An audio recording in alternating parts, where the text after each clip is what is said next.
It was around 7 p.m. when the guests arrived. They had called earlier, wondering if they should wait for calmer weather. But the drive isn't far, and I insisted against rescheduling. Through the maelstrom of sleet and pouring rain, the car jumped onto the driveway. I watched from the door as they threw up an umbrella and made a dash for the house. "Oh my God, Bradley!" Dan shouted, hardly letting me open the door. I called them in as cheerfully as I could. "Dan, Maria, how are you guys?" "What the hell? It's been so long," Maria added. "Come on, you have to tell us everything. What have you been doing all this time?" I'll get to it, I replied, narrowly surviving Dan's bear hug. "Now get in here, before it starts hailing or something." While the night's dinner baked in the oven, Dan, Maria, and I went about sharing all the things we'd missed getting to be a part of each other's lives. A flood warning had been issued, and the guests were going to have to stay the night. The two of them got cozy, nuzzling on the sofa, warming their hands in each other's laps. I found a seat from where I could face them and the doorway. At one point, Dan went to find the bathroom. Maria waited for him to leave, then leaned in to interrogate me. "All right," she began. "When did you and Sylvia go out?" "You're going to be trapped in this house with me, and you're not getting away until I know." "You know what?" I answered with a sigh. "Fine. It happened over the summer, just after graduation." "What? Why didn't you tell me?" I guess I hadn't thought about it. I don't know. I scratched my eye while trying to remember. It still doesn't feel like it really happened. How long were you together for? 4 months? Yeah, 4, I think. Only 4? We weren't exactly a match made in heaven, I guess. It was almost 8 p.m. at this point, and Dan returned from the bathroom. "Holy hell," he started. "What?" Maria asked. "What is it?" "Okay, wow, Bradley, your sister really scared me in the hallway. I thought she wasn't home." Maria smiled. Dan smiled too. I smiled as well, even though I didn't understand. My sister had already left for the airport.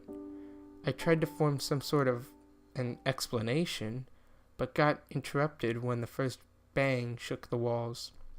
"Whoa!" Dan stammered. "What was that?" The room fell silent for a moment. "It wasn't a gunshot, was it?" I interjected. "Was it?" Maria worried.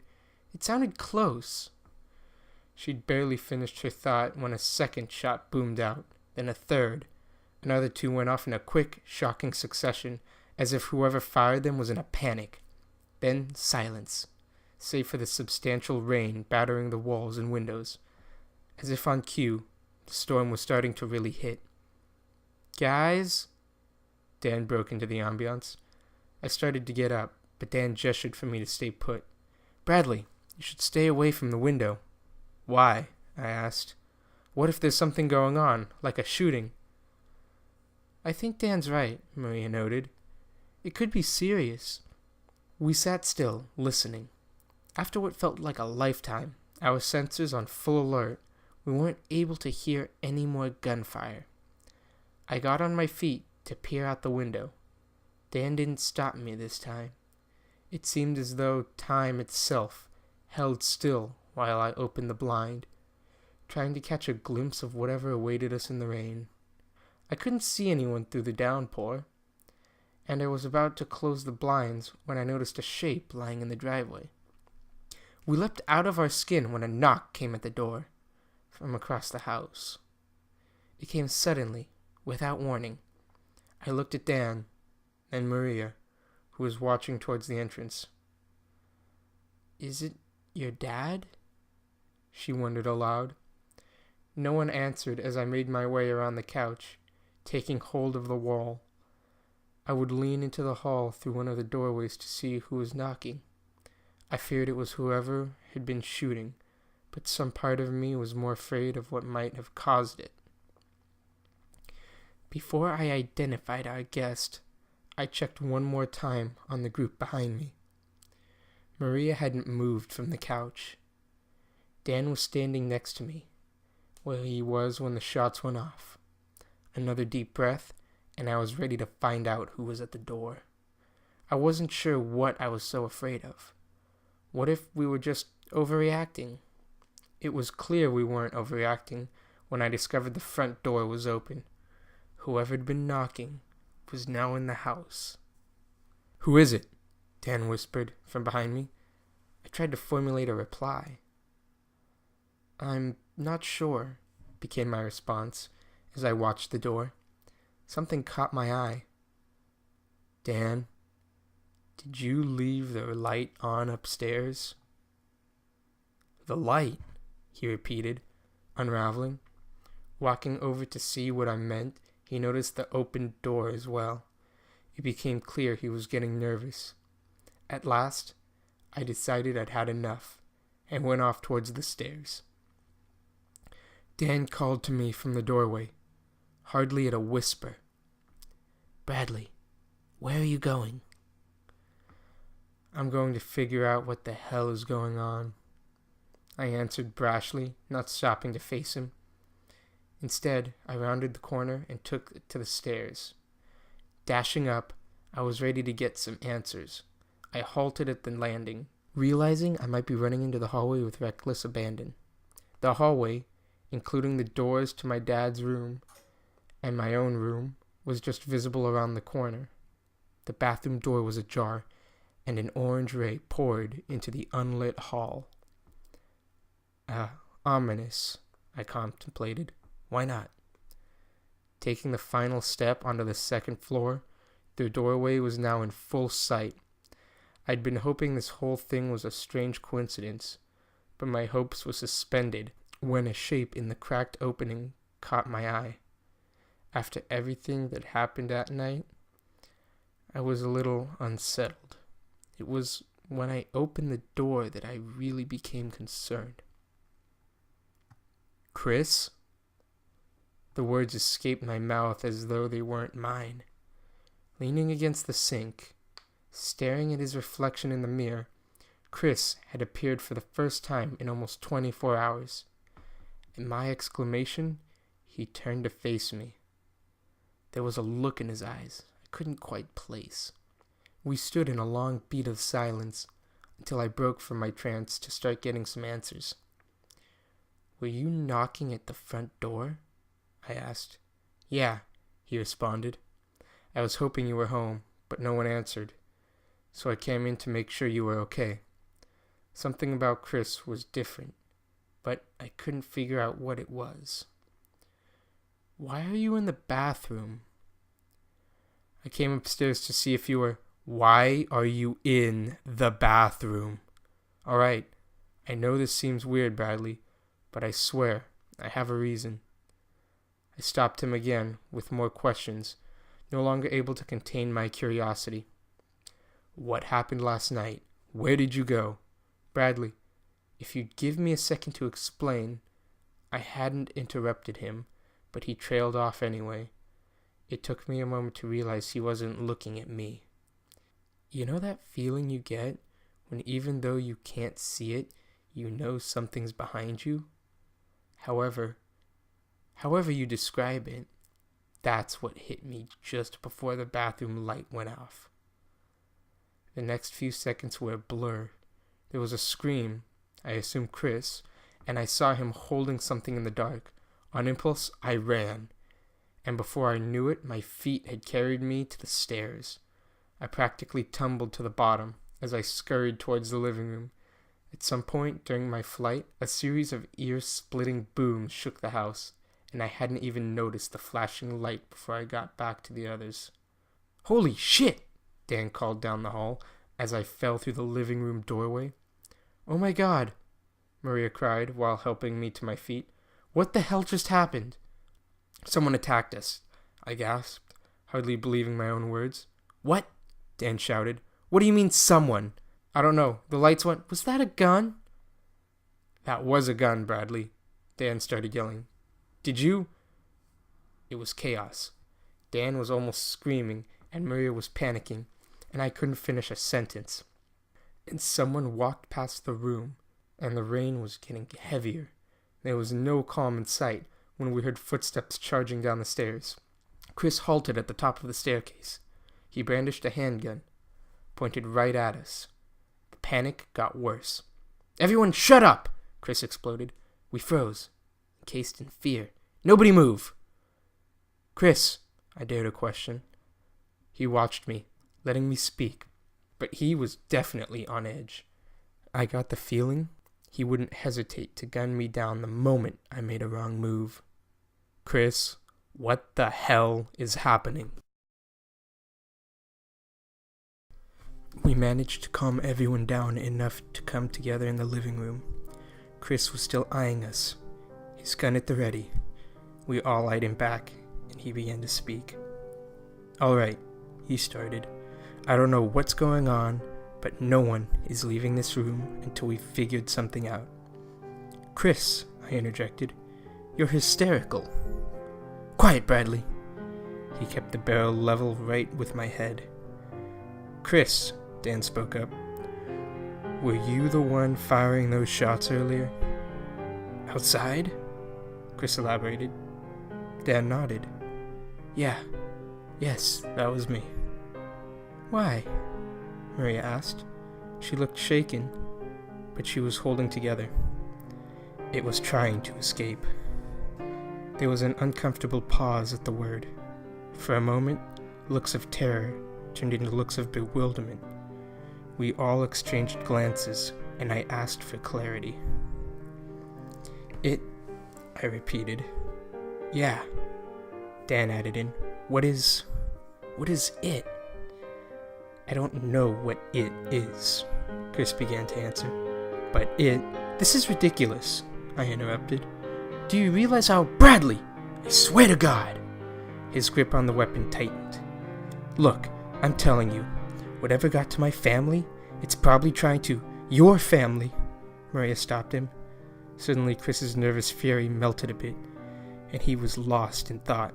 His grip loosened on the pistol. "Chris," Dan questioned, "who were you shooting at outside?" "It was my brother," Chris admitted after a moment. Dan looked utterly confused. "Wait, no, it wasn't him, but it looked like him. But it was walking towards your house." "Chris?" Maria stopped him again. "What's going on?" It took Chris a few moments before he'd adequately come out of his trance. He spoke slowly, as if choosing his words carefully. "Over the past few weeks," he began, "I noticed something was wrong with my sister." Dan and Maria looked at each other, then at me, as though expecting some kind of explanation. I had no words. Chris continued. "Soon enough, my dad was acting weird too, and then my mom, and my brother as well. I locked myself in my room and avoided them, and it might be the only reason I'm okay." "How do you know you're okay?" I asked, sitting up in my chair. Chris, it seemed, had no idea how to respond. The longer he waited, the more Dan and Maria began to shift around. Finally, he thought of a reply. "Would I want to kill it, whatever it is, if I wasn't?" This seemed to satisfy the three of us. "What happened to your family?" Maria inquired, not handling the suspense very well. Chris took an uncomfortably long time to answer.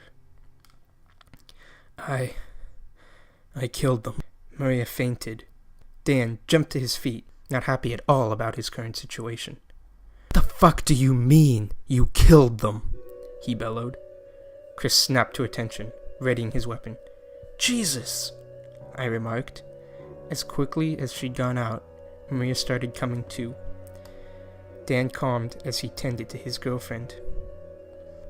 "Listen to me," Chris tried to reason. "They weren't human anymore." Any sane person would have thought Chris had lost his mind. We must have been crazy ourselves, because we started to listen intently. After I killed them, I took the bodies outside to bury them. That's when I grabbed the gun. I wasn't sure what Chris had used before the gun, but the thought bothered me, and I kept listening. As I was taking them around the house, my sister showed up. Last night? I asked. Yeah. She was the first to act out, so I knew she wasn't herself anymore. I couldn't trust her, so I shot her. After that, I buried her body with the others. Maria wasn't taking the story very well, and she was shaking all over. Dan didn't take his eyes off of her. So, why don't you trust us? I remarked. I mean, if it was just your family, why would we? Because after I killed her, before I got the body, something came out of her corpse. Chris looked as though he no longer believed himself, as though the uncanny nature of his testimony was just starting to hit him. I didn't see it, but I heard it break through your window. All at once, everything added up. Oh my God, I stammered. I was trying to process this, but it wasn't long before Chris explained it to all of us. Bradley, either it's in your house, or it's already inside one of you. Maria sat up. So did Dan. So did I. Well, Dan pondered aloud. Well, then it can't be me or Maria.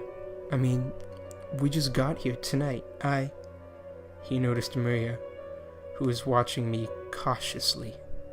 Chris saw this too, and suddenly 4 pairs of eyes were locked on me. Whatever it is, I started quickly, you and I were just attacked by it upstairs. It's still on the loose. If it's been here since last night, Chris calculated, it could have gotten to anyone in this house. Has anyone been away from the group tonight?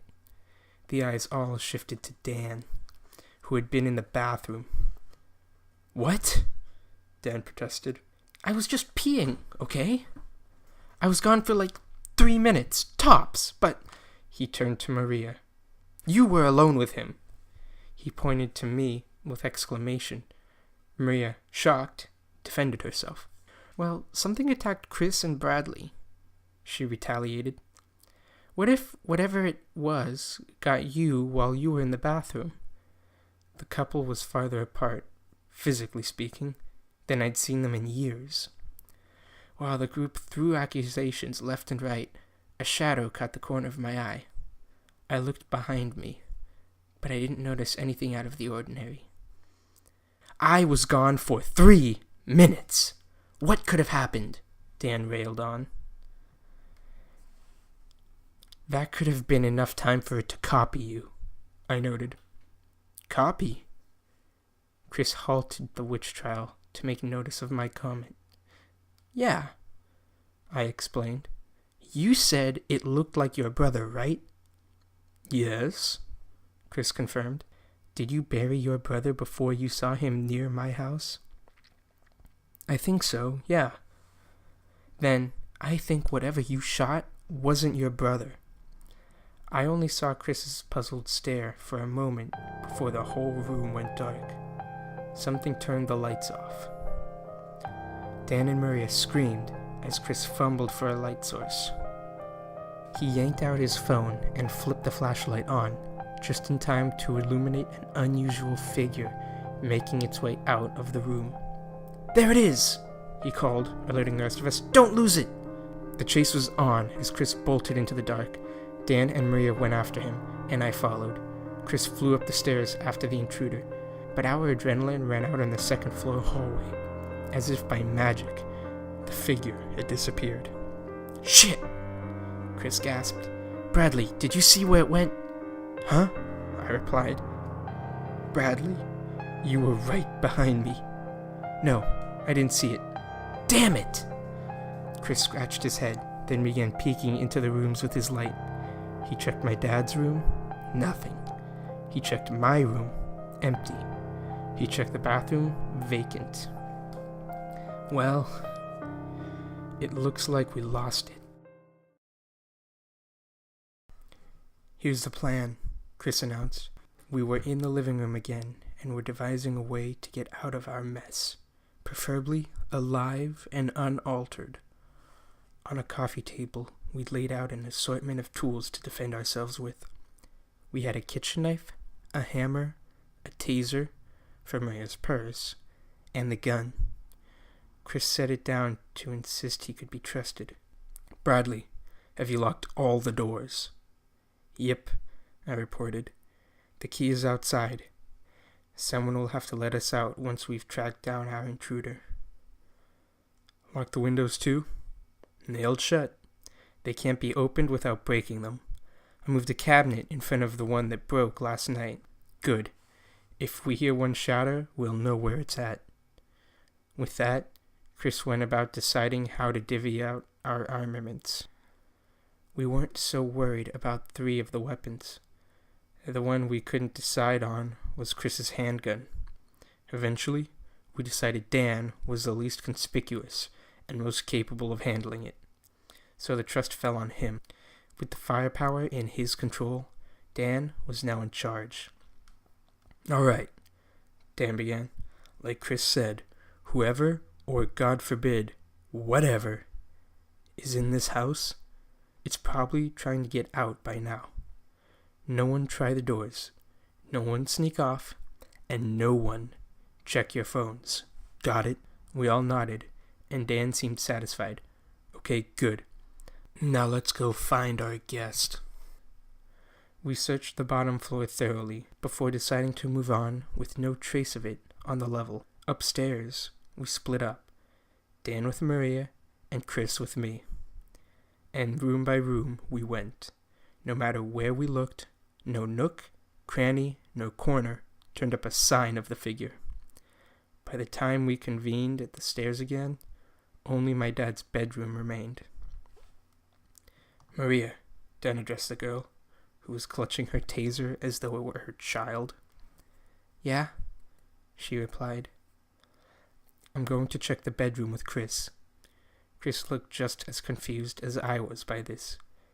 If the intruder is in there, I don't want you to get hurt. Well, what should I do then? Wait downstairs with Bradley. Maria didn't seem convinced by the idea and watched me with suspicion. What if something happens down there? Then take this. Letting go of his own security, Dan offered the gun to Maria. It's much safer than a taser. Dan, are you sure? I'm sure, darling. You watch Bradley, and I'll keep an eye on Chris. How do you know she's safe to trust with that? I pointed out, noticing a potential folly in the plan. Bradley, Dan replied with hesitation. She's my girlfriend. I'd know if she wasn't herself. Having no counter for that, I reluctantly agreed to follow Maria downstairs while the other men checked the bedroom. Maria made me walk ahead of her as we descended the steps. I had no doubt that she wouldn't take any chance with me. We set foot in the living room once again, and after double checking that we were alone, took a seat on the sofas. Maria, I spoke to break the silence. Why am I the one you're targeting? She didn't waver, but held the firearm weakly. Unlike Chris, I could tell she didn't want to use it. You've been here for weeks, she reminded me. Why should I trust you? Whatever's going on, you've been around it this whole time. Chris is the one you should be watching, not me. He was living with those things. There isn't any way that it isn't at least a little off to you. He wants to stop it, Bradley. He had a point when he told us that. Why would he help track it down if it was him he was hunting for. To avert suspicion, maybe? And besides, what if he's really just trying to trap us all in here with him? Well, hey, he's your friend, Bradley. Shouldn't you trust him?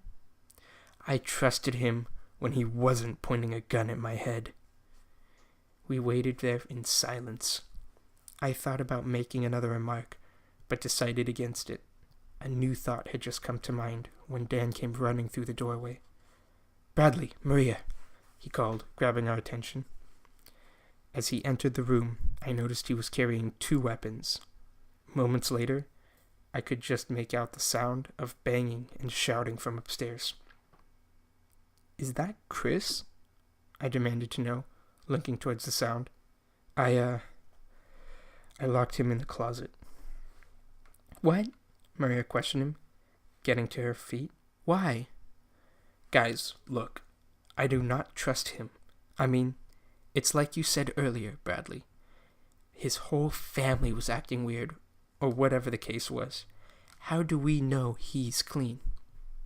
"See, Dan agrees with me," I quipped at Maria. As we debated Chris's credibility, I noticed the shouting from upstairs was beginning to stop.